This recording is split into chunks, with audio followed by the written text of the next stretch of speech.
Imagínate tener ese sueño de llegar a la carrera tan deseada, la cual tú soñaste de niño o de niña, y poder alcanzar esa meta y después tener que salir de tu país. Esa historia es la que tenemos el día de hoy, aquí en el After Show con JP Treviño.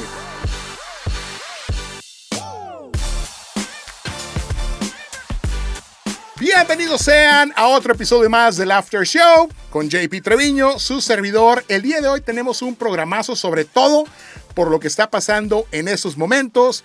Y sin más preámbulo, sin más barabara, aquí tenemos a nuestra amiga Karen Espinosa, periodista venezolana, la cual está radicando en Estados Unidos desde hace ya varios años. Ella nos va a contar más adelante. Pero Karen, vamos a arrancar a lo que te truje chencha, como decimos. Dime qué piensas de esto que está pasando en esos momentos en tu país. Hola JP, bueno, más que pensar es vivir y sentir. Vengo de Venezuela, bien lo decías tú, soy una periodista formada en mi hermosa Venezuela, una tierra de Sudamérica, con grandiosas riquezas, incluyendo su gente y su deseo de espiritualidad y de crecer.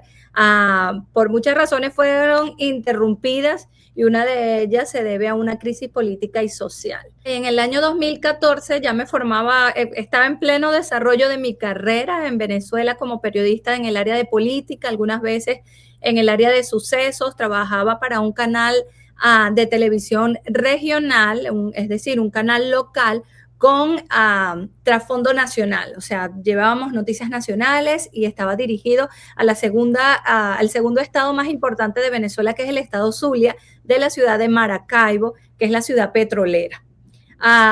Una ciudad llena también de bellezas, pero también de conflictos, parte de todo este movimiento social y político de crisis, surge entre Venezuela, las principales ciudades y Maracaibo. Comienza con un gobierno socialista, populista, que ya llevaba años intentando hacer cercos acerca de los periodistas, acerca de las comunicaciones, de lo que no le gustaba al gobierno. Comenzaba a cerrarse ese círculo hasta el momento que definitivamente creció esa crisis. Algunos canales cerraron, algunos canales de televisión, simplemente porque pensaban diferente al gobierno de turno. Estamos hablando de la radio, comenzaba el auge de las redes sociales también, y todo eso se fue cercando, se fue cerrando, y obligó a muchos periodistas a emigrar, salir de Venezuela debido a todo este contexto que te estoy mencionando. Eso fue en el año 14. En el otro ámbito estamos hablando de lo social, porque esto es de las libertades. Se comenzaba a cerrar todo lo que es la libertad de expresión. Nadie podía opinar diferente a lo que el gobierno quería. Dos, okay, acerca de los problemas sociales. Si tú pensabas diferente, aún en la propia familia se dividía. Las propias crisis dentro de las iglesias por pensar diferente. Hay algunos que decían, nada más cállate y ora, y con eso lo resolvemos. Pero hay otros que decían, hey, hay que despertar, hay que ver un pueblo arrodillado ante Dios y clamar. Y hay otros que simplemente decían, esto es mucho para mí, desisto y me voy. Entonces, ves sumando crisis tras crisis, una crisis de criminalidad, y hablo de crisis criminal no porque estaban en problemas las personas malas, al contrario, la propia gente comenzó a buscar, a rasgarse el velo literalmente, a comer en las calles. Tenemos familias, tenemos amigos que se quedaron sin trabajo precisamente porque se fue agudizando todo el sistema, era como un caos, ¿no? Ya estamos hablando ya para el 2020, en donde más o cerca de 10 millones de venezolanos fuera de su propio país. Es decir, 2014 comenzó el proceso de inmigración. Actualmente no manejo una cifra exacta, pero pueden buscar a través. Lo que sí les recomiendo a la gente que nos está escuchando o viendo es que por favor busquen sitios apropiados, sitios donde manejen cifras o donde manejen una comunicación clara sobre todo este tema de Venezuela, que se ha vuelto un caos. Pero ya hablando, no solamente era una crisis social, una crisis política, una crisis de la libertad de expresión, una crisis política con más de 800 personas, presos políticos que actualmente permanecen en una de las cárceles más peligrosas, se le llama el Helicoide y queda en la capital, con todas las torturas comprobado con fuentes internacionales, fuentes de periodistas que aún siguen luchando allá, los mismos políticos que hablan, crisis entre ellos. Entonces esto generó una diáspora que se fue de Venezuela. Estamos hablando que se mezcló todo.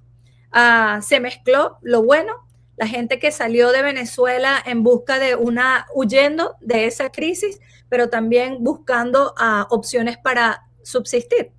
Claro. Colombia, los países del sur se llenaron y hasta que descubrieron el Darién, por así decirlo. El Darién es una selva que queda en Panamá, en el borde de Panamá, una selva súper peligrosa, sumamente peligrosa en todos los ámbitos.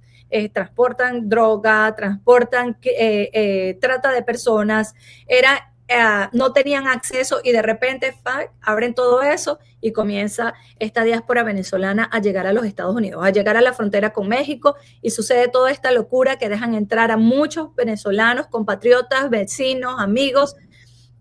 Sin embargo, sin un control migratorio, ya sabemos el caos que puede generar. A toda esta Venezuela sigue su curso con la crisis. En el caso particular, toda mi familia, mi mamá, por el lado de mi mamá, toda mi familia está en Venezuela. Ellos han sido testigos y aquí yo quiero hacer como una aclaratoria porque actualmente lo que se genera es que el gobierno de los Estados Unidos invadió Venezuela por petróleo o por intereses acerca de los minerales o por apropiarse de una nación.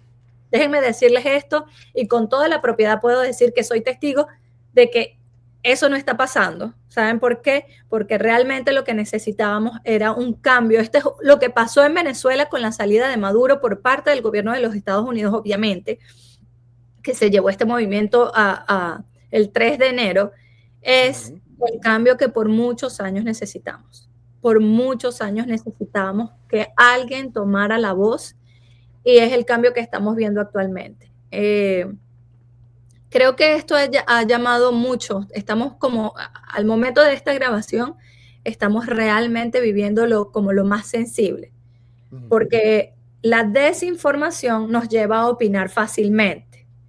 Esto quiere decir que, por un lado, volvemos al tema venezolano dividido, la división. ¿Te acuerdas que te hablé hace pocos minutos? Te decía, toda esta crisis social trajo división. Es lo mismo que está pasando actualmente. La desinformación del mundo nos lleva a decir que simplemente Estados Unidos quiso invadir a Venezuela simplemente por cosas totalmente materiales.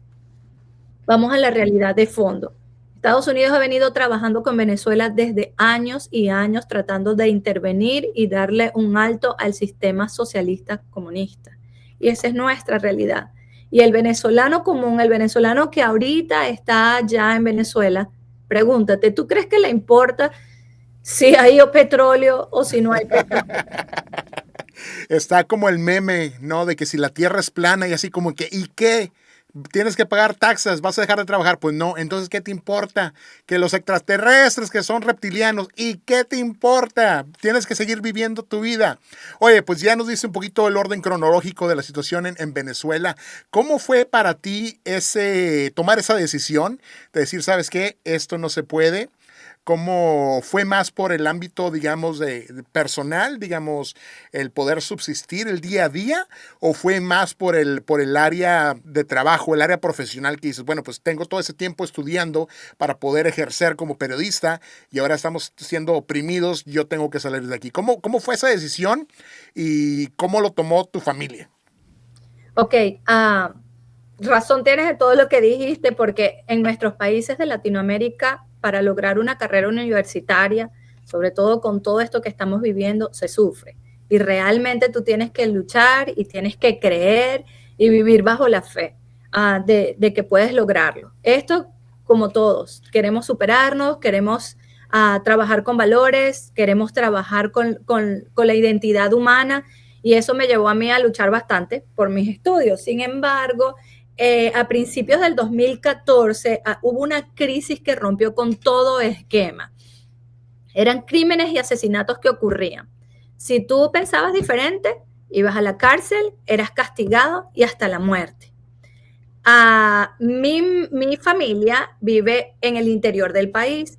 Es un estado bien pequeñito, es decir, una comunidad bien pequeña, donde casi todo el mundo se conoce y donde obviamente al ser tan pequeño todo es más controlado. Vengo de una familia misionera, una familia en donde se ha destacado por sembrar el evangelio, hablar de Dios, trabajar con las comunidades. Uh, y lo intenté regresar, recuerda que estaba en Maracaibo, en el estado Zulia, intento regresar a este pueblito, se llama Guanare, portuguesa, y las cosas no calaron como debió calar, no se veía un buen panorama, era, hey, comenzamos a recibir amenazas, llamadas de la cárcel, estando en Maracaibo. Eso me permite a mí llegar a Guanare y decir, ¿sabes qué? Yo tengo que darle una pausa al periodismo, esta lucha social no lleva ningún sentido. Y ahí comienza, como estoy en esta ciudad pequeña, donde está mi familia, donde es la iglesia donde yo crecí, la iglesia que me alimentó y me vio crecer, comienza esa parte espiritual a trabajar, ¿me entiendes? Decir, esto no es un problema de superficie, esto es un problema del corazón. El problema social y el problema político, el cercenamiento, el cierre de las comunicaciones en Venezuela, de la libertad de expresión, no tienen nada que ver con lo humano, tiene que ver con lo espiritual. Y comienza esa llama allí, se da la oportunidad de salir antes de que las cosas ocurrieran peor. Ya habían amenazas de que si te quedas, de que si sigues molestando, que mejor quédate tranquila, todo este tipo de cosas. Y tengo la oportunidad de venirme a los Estados Unidos e iniciar un proceso de sanación.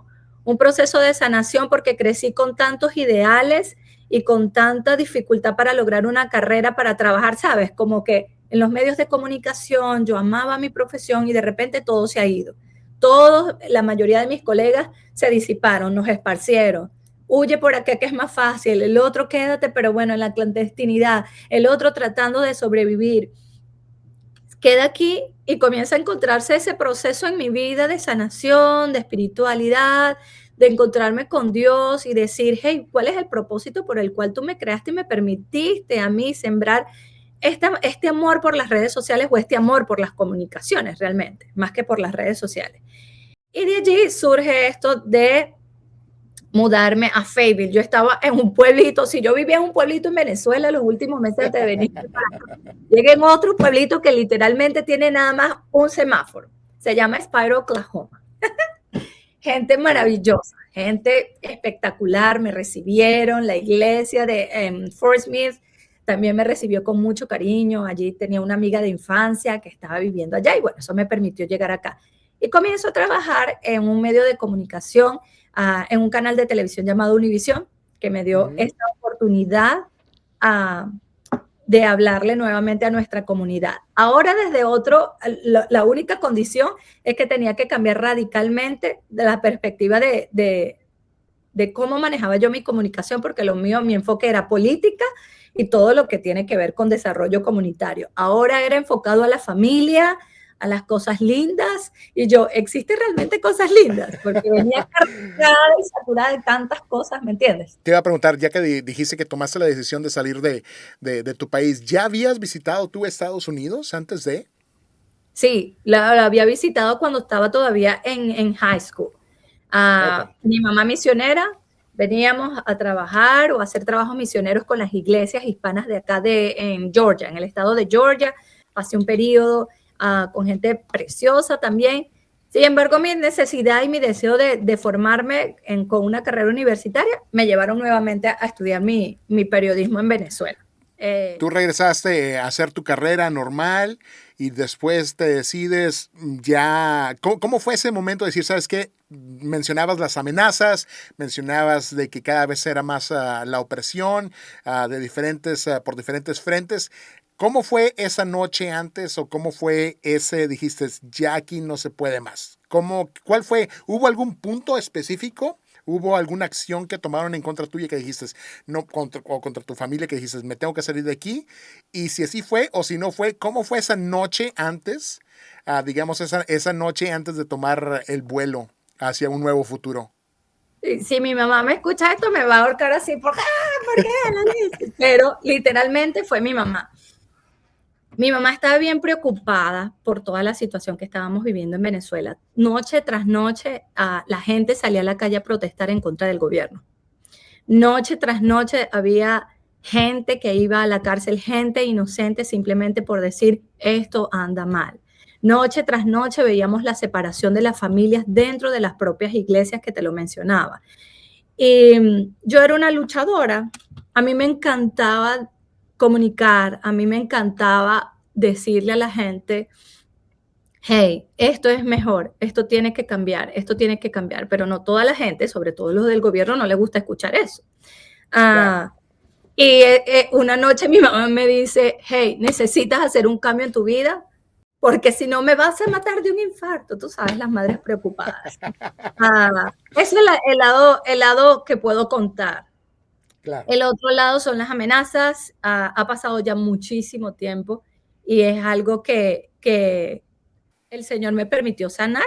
Lo puedo hablar con la libertad. Sin embargo, yo todavía tengo familia en Venezuela. Tengo a mi mamá, a mis hermanos, a mis sobrinos. Y es algo que nosotros, yo creo que contigo ha sido la primera vez que yo puedo hablar abiertamente después de 12 años acerca de todo este proceso que tuve que vivir saliendo de Venezuela. Entonces, ese es el lado que puedo contar. Es el lado que aún podemos reírnos en medio de tantas lágrimas, en medio de tanta distancia, porque ha sido el tiempo que yo no he podido regresar a Venezuela. Entonces, es difícil porque tú no sabes cómo te va a esperar un gobierno que te marcó por muchos años. Entonces, esa noche la recuerdo perfectamente porque lo oramos, reunimos el dinero para comprar el pasaje. Yo recuerdo que literalmente, así, casi que con las moneditas, compramos ese pasaje, nos encomendamos a Dios. Ya yo tenía visa, ¿te acuerdas? Porque claro, ya habías viajado.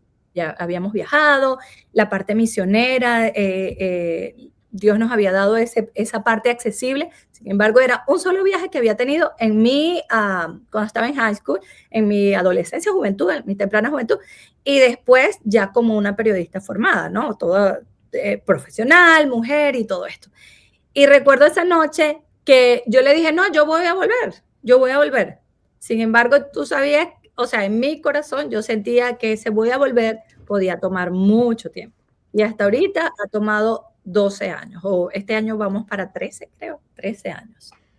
Sales de una comunidad pequeña en tu natal Venezuela, llegas a Spiro, Oklahoma, otra comunidad, microcomunidad con una sola luz de tránsito. Y después llegas a la ciudad universitaria de Fayetteville, Arkansas. Para las personas que nos escuchan fuera de Estados Unidos, estamos hablando de la zona central del país, aquí en Estados Unidos, a un lado de Texas, a un lado de Oklahoma. Digamos que es la parte conservadora del país, así que lo que le llaman el cinturón de la Biblia, el Bible Belt.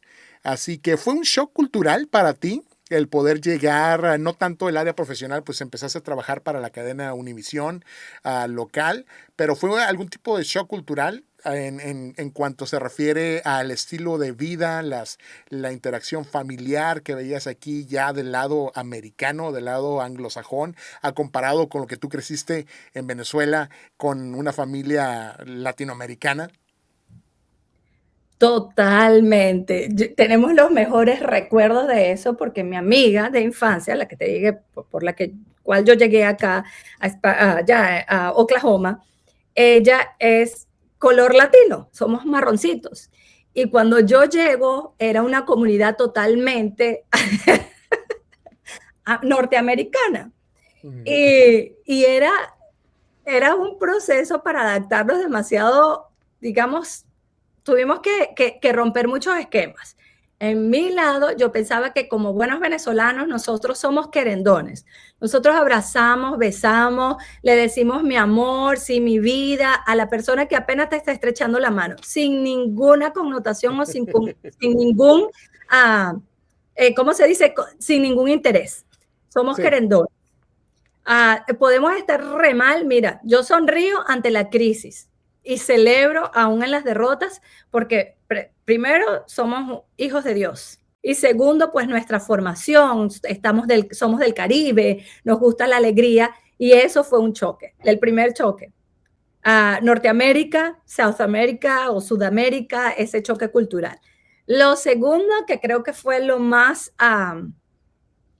difícil para mí, las diferentes culturas dentro de Latinoamérica. Creo que para mí eso sí fue durísimo. Adaptarme y con todo respeto, amo mi comunidad mexicana, hondureña, tengo mejores amigos que hasta ahorita, hasta el día de hoy los puedo llamar hermanos de Honduras, de México, de Guatemala, toda esta parte, ¿no? Pero fue difícil porque al principio yo no sabía si estrechar la mano o si, ven acá, mi amor, ven. Todo eso, por esa parte, tocó aprender. La otra parte es que a veces o por lo menos no sé si mi personalidad es como too much. Sí, demasiado. Entonces, demasiado, es como demasiado así como que, hey, calm down, cálmate, ¿qué te pasa?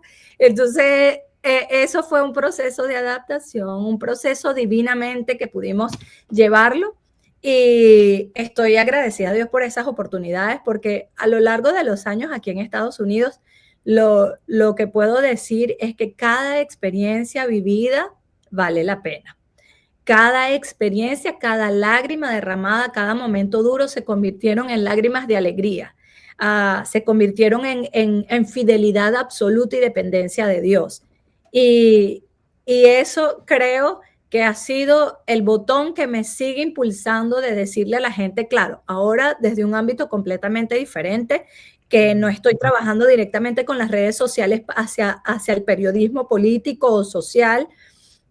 Tampoco uso ninguna plataforma de los medios para trabajar, digamos, en la comunicación, pero sí, Dios me dio la oportunidad, después de salir de Univisión, que fueron 5 años y medio o algo así, me dio la oportunidad de servir ahora en toda la parte creativa de Cross Church. Y entonces ha sido ya tener todas esas memorias me ha permitido como equilibrar todo lo que significa una iglesia con diferentes culturas, pero un mismo corazón, comenzando desde la parte en inglés y nuestro ministerio de español. Entonces ha sido algo hermoso y por eso te digo, cada aprendizaje vivido, aunque a veces yo decía, ¿hasta cuándo voy a meter la pata? No sé qué hacer, mejor me quedo callado, no sé. Cada experiencia vivida ha valido la pena para formar el carácter y bueno, simplemente lo digo ahora que durante, porque esto es una anécdota buenísima. Déjame contarte. A ver, cuenta. Es una anécdota que nuestros amigos cercanos y la familia se ríe porque cuando yo llego a Univisión, la única condición que me dicen es que yo no puedo hablar nada de política ni entrar a profundidad con temas, tú sabes, controversiales. Claro. Y eso era mi vida, esa era mi formación de periodista y ahora ¿qué voy a hacer? Hablar de las telenovelas, no sé. Y dice, no, te vas a conectar con el lado de la familia y de los universitarios. Y obviamente me conecté muy bien porque de la Universidad de Arkansas conocí a quien es mi esposo, David Espinosa.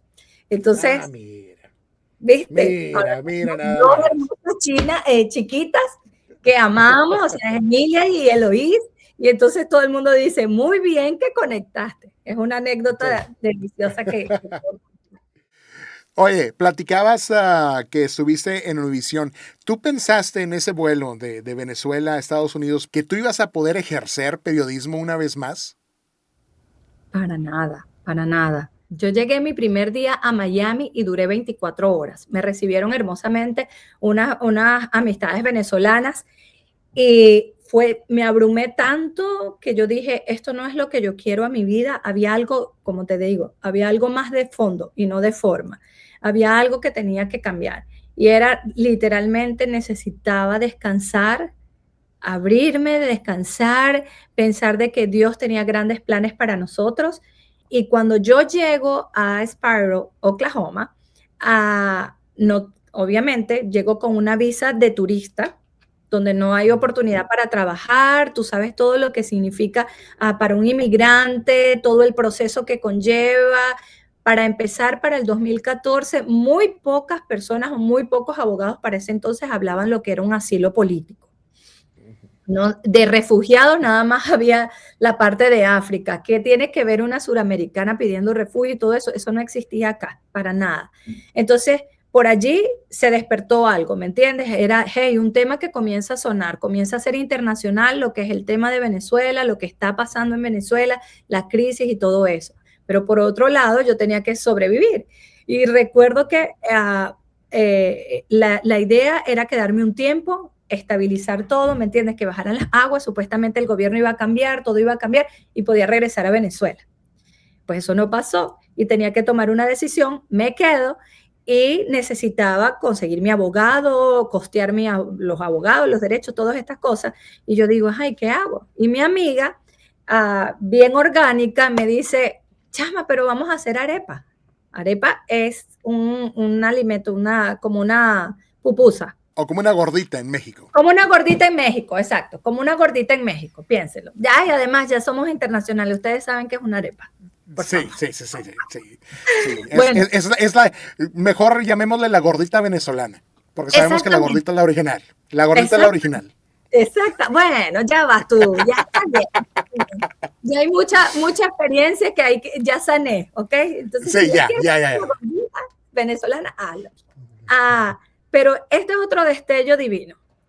Ok, mi mamá decía, tú haciendo arepa, ¿quién ha visto eso? ¿Qué tal? ¿Qué no sé qué más? Porque toda mi vida era formada hacia el periodismo. Y yo, bueno, mamá, toca. Me tocó cuidar niños como buen inmigrante. Quien no pasa a cuidar niños, también conseguí un trabajo de unos amigos que hice ¿cómo se llama? Los que ayudan en las meseras. Oh, mesera, ok. Okay, mesera, sí. Okay. Mesera. No, ya. Ahora sí que, como dice el dicho, inglés no sé y el español se me está olvidando. Exactamente. Eso soy yo. Bueno, duré nada más menos de una semana, obviamente, porque hacía un lío con los platos, hacía, tal, no sé qué más, pero ellos fueron tan lindos que fue otro destello, que me dijeron, toma, te vamos a pagar para que te vayas con dignidad, pero vete. Y yo, entonces, ¿ahora qué hago? Bueno, recuerdo 12 años atrás, reunir $1,700, puedo decir dinero, ¿verdad?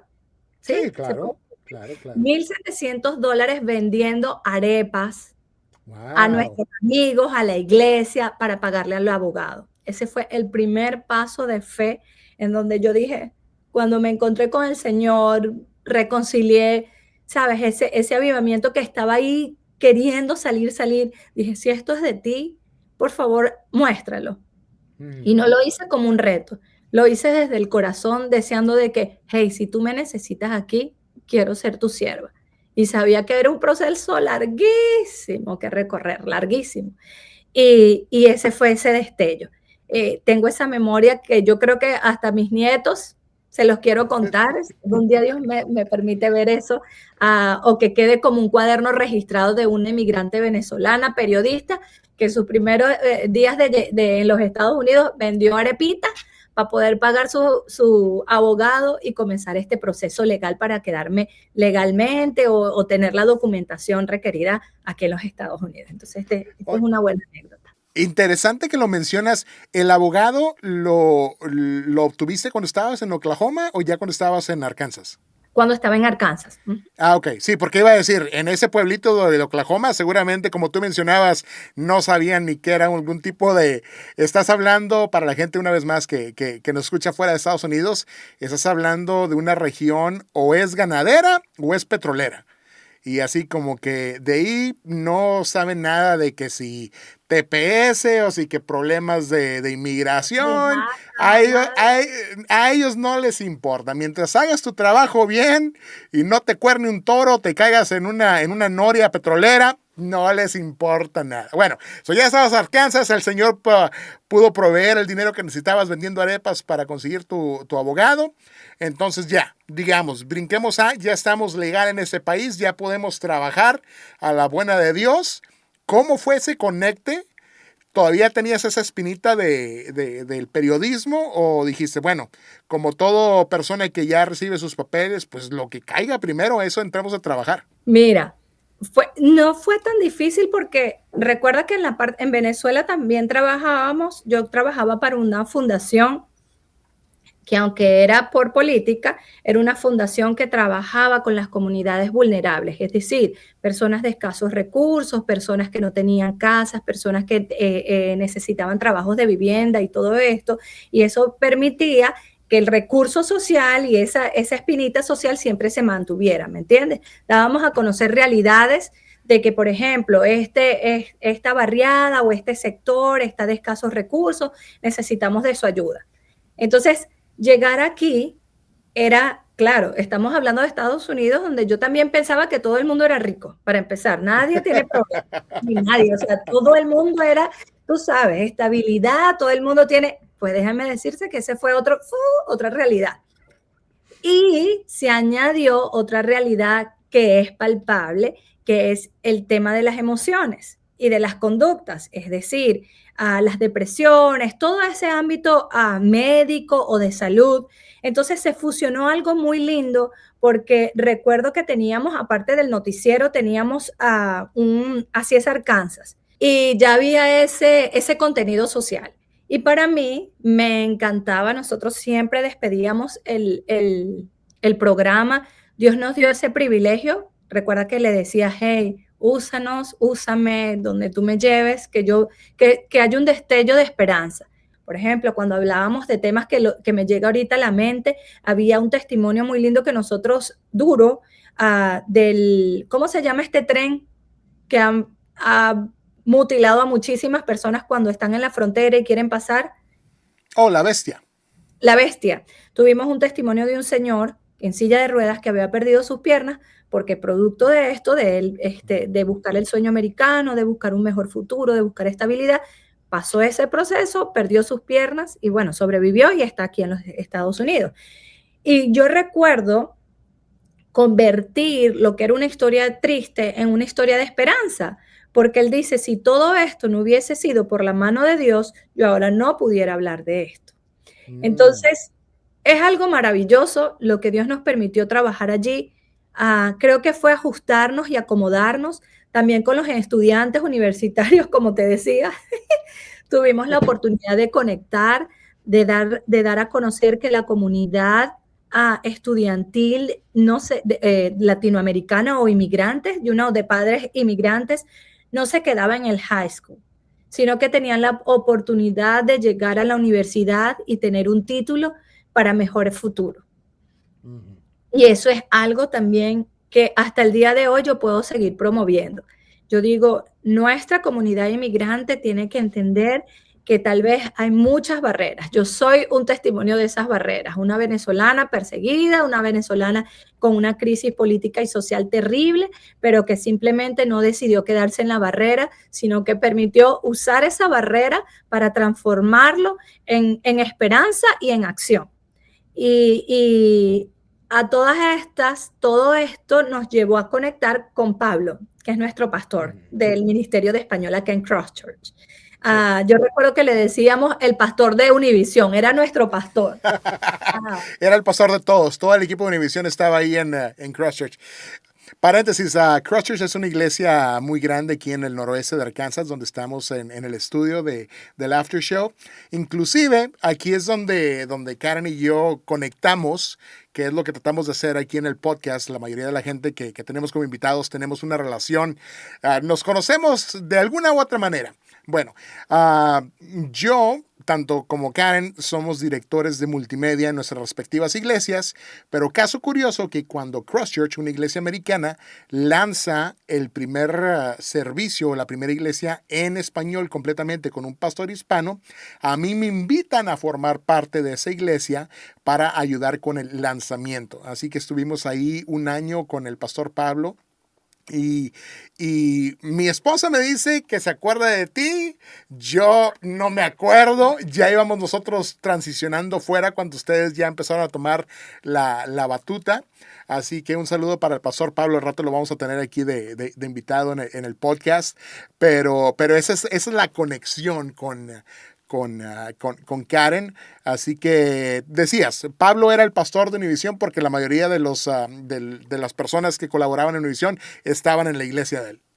Así es, y tenemos una anécdota con Pablo, porque yo tratando de ser, tú sabes, misteriosa y con todo este palabrerío periodístico, tenemos hasta el día de hoy, de acuerdo a la opinión o algo así, de acuerdo al pensamiento de un pastor argentino, inmigrante, radicado en Arkansas, tal, ¿qué opina de la resurrección de Cristo? Y no sé, 8 años después, no sé tanto tiempo después, recordamos eso como una anécdota, pero fue un tiempo maravilloso. Como te digo, la oportunidad de ver, tal vez en otras circunstancias yo me hubiese quedado en esa barrera, pero Dios abrió esa puerta y permitió que creáramos conexiones hermosas que hasta el día de hoy permitió que, en mi caso, llegar hasta Cross-Church y ahora servir como un puente de información. No soy directora, soy parte del equipo, porque no dirijo Okay. ni mi casa. Por fe, declaramos que tú eres la directora. Lo que pasa es que no quieres la responsabilidad, no quieres tener el cargo y las presiones. Que dice, no quiero ser oprimida por otras personas y de eso le vengo corriendo. Eso es lo que pasa. Oye, después de todos esos años, después de pasar por Univisión, conocerte con tu esposo, tener tus bebés y todo, ¿todavía tienes esa espinita del periodismo o ya ese ciclo completamente ya se cerró por completo? Creo que caigo en cuenta que es una espina que nunca se va a cerrar. Es alguna formación innata que vino de mí. Pasaron tantos años, fueron años difíciles. Yo recuerdo que ya al final, ya cuando ya no se podía más, las protestas, las quemas de automóviles, los asesinatos, todo ese crimen, yo estaba presentando mi tesis final para mi maestría en Ciencias en la Comunicación. Y yo recuerdo que dije, hasta aquí, ya no puedo más. Y mi profesora, la directora, la doctora, la que me guiaba en todo, en mi tesis de grado, dice, tú puedes, llega. La presenté mi tesis y saliendo cerraron la universidad completamente. Wow. Y yo dije, wow, agarré el título, ¿me entiendes? Lo envolví, era el título de periodismo, pero necesitaba mi título de los 4 años o más que había estudiado de mi maestría, que eso era casi que un imposible hacerlo en Venezuela, y lo logramos y nunca lo recibí. Y yo dije, sí, me divorcio. Es más, la gente pensaba que yo venía casada de Venezuela, pero yo estaba casada con mi carrera. A todas estas, sí, amaba tanto mi carrera que estaba enfocada simplemente en esa realidad. Y como te digo, habían destellos que mencionaban, esa no es tu realidad, eso no eres tú, yo te voy a llevar a unas naciones donde tú vas a hablar abiertamente y donde vas a ser instrumento a través de la herramienta que yo te he dado, que es comunicar. Pero yo recuerdo que ya estando aquí y ver las bendiciones, aún cuando salí de Univisión, y ver que esos lazos se quedaron allí firmes, que no fue como que en el olvido y ahora qué, sino decir, ¿sabes qué? Ahora todas esas herramientas que tú me diste y las oportunidades y todas esas conexiones que me pediste, me permitiste crearlas, permite que sea para el reino. Entonces, si tú me hablas, todo lo que venga para el reino y por la gente y por nuestra comunidad, a través de la comunicación y el periodismo, estará allí, abierto para toda mi gente. Creo que es un mensaje de esperanza y si me permites, de verdad, yo quiero aclarar. Yo sé que ahorita pueden escuchar muchos rumores que si se trata de política, si se trata de una invasión, si se trata de que Venezuela ahora lo va a controlar Estados Unidos, déjenme decirles esto, y esto también va para quienes no creen, va para el que cree y para el que no cree. Esto se trata de un cambio. Para la gente inmigrante necesitamos ver a Jesús más allá de esta barrera, de decir, es que mira mi caso, pobrecito yo, es lo que pasa es que ya tú tienes papeles o ya tú arreglaste, lo que pasa que fue fácil para ti. Yo lo estoy contando desde la alegría porque te digo, en medio de toda tristeza, siento alegría en mi corazón. Pero no es fácil, pero sí se puede. Y además nuestra dependencia no tiene que ser humana, tiene que ser de Dios. Y sí celebramos el pueblo venezolano celebra, esto no solamente le corresponde a Venezuela, le corresponde a toda Latinoamérica y a Norteamérica, le corresponde a Estados Unidos, de tener ojos abiertos sin velo, de tener oídos sin el velo, quitarnos y decir, ¿a quién estoy siguiendo yo realmente? Porque nuestra esperanza no se puede basar en un gobierno o en una política o en una cultura social. Nuestra esperanza y nuestro futuro se tiene que basar en un Padre, en un Hijo y en el Espíritu Santo que nos guía. Entonces, yo creo que estas plataformas son maravillosas porque yo sé que de los muchos o de los pocos que puedan escuchar o vernos, hay uno que sabe que esto se trata más allá, esto va más allá de un trasfondo político o social. Entonces, Estados Unidos, estando ya aquí de este lado, de esto son una nota que tengo aquí que me encantó y si me dejas compartirla, la voy a leer. Claro, ponte tu gorrito de reportera una vez más. Exactamente, exactamente. Voy a decirles esto. Lo que está pasando en Venezuela nos recuerda que la libertad no se pierde de golpe, se pierde cuando el poder reemplaza a Dios y el Estado ocupa el lugar que solo le pertenece a él. Como cristianos estamos llamados a velar por la justicia, la verdad y la libertad que Dios concede, no de delegarla ciegamente a ningún sistema social, comunista o humanitario. Entonces, gracias por esta oportunidad, gracias por esta plataforma. No es que me estoy despidiendo, ¿verdad? Suena como, No. cuando tú decidas, perdón. Simplemente quería dejar claro de que ahora quienes estamos también de este lado debemos pensar en que todo le pertenece a Dios y que no todo lo que parece lindo en el socialismo o en un sistema donde todo me lo dan tiene buenas consecuencias. Nunca van a ser buenas. Siempre va a tener un precio. Nuestra libertad tiene un precio y para nosotros despertemos tiene que ser Cristo. En 20 segundos, y yo sé que la palabra se va a oír medio extraña, pero ¿cuál es tu predicción para las próximas, digamos, los próximos 2 meses? ¿Qué va a pasar en Venezuela? Realmente estamos dependiendo de las manos de Dios. Como periodista te puedo decir que ahí se ve un gobierno que está trabajando, un gobierno de los Estados Unidos que está trabajando fuertemente para aclarar un panorama que ha sido oscurecido por gobiernos que abiertamente hablan acerca de la oposición a Dios. Es decir, un gobierno que no se quiere rendir a la autoridad de Cristo.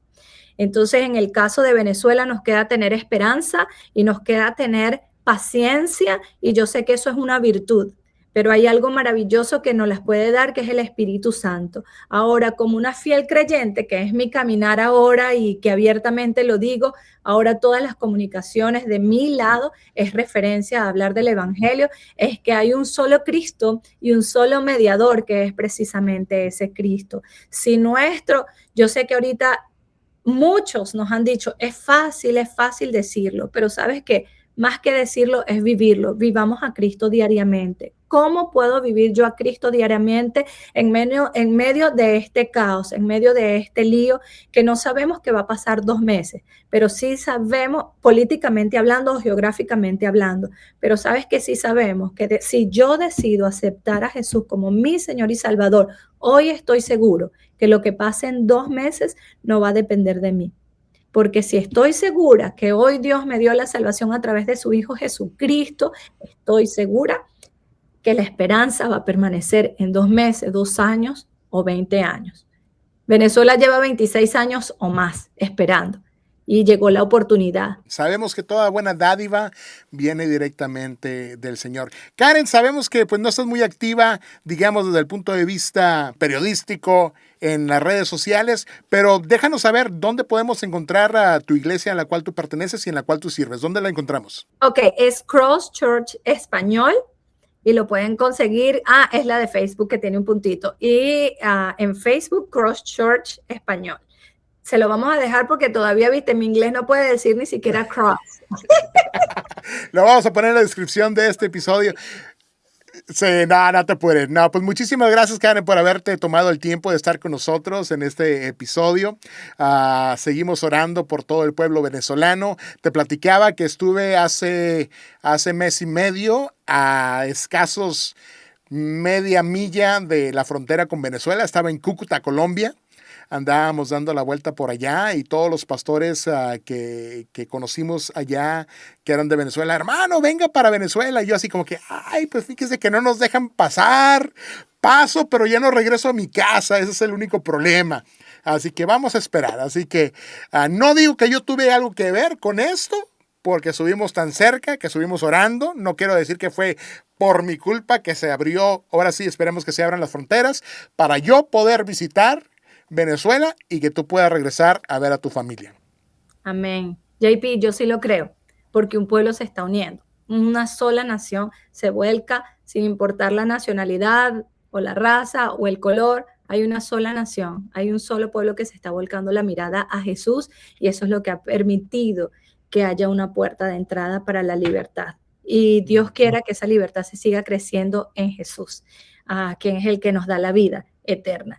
Y quiero aprovechar también, me voy a tomar estos segunditos para invitar a la comunidad latina, a la comunidad hispana cercana de Arkansas, del noroeste de Arkansas específicamente.